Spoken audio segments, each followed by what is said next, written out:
পচার স্কুলে অনুষ্ঠান হবে, তকপকি রান্নার একটা অনুষ্ঠান। সেখানে বলছে যে ও 5টা ডিম সেদ্ধ করে যেন নিয়ে যায়। তো 5টা ডিম যখন সেদ্ধ করতেই হবে, আমি আরও কয়েকটা ডিমই সেদ্ধ করে নিলাম, যে কোরিয়ান স্টাইলে ব্রাউন কালারের ডিম করে ফেলবো আজ।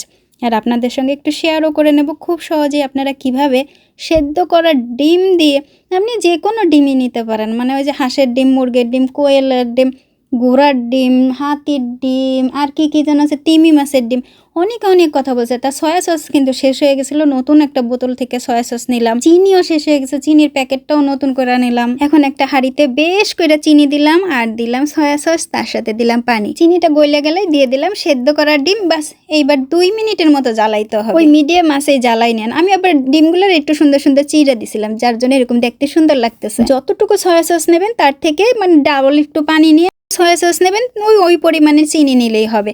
লাস্টে সাদা তিল ভাজা দিলাম, আর ফ্রিজে রাখা যদি খাইতে চান 7 দিন ভালো থাকবো।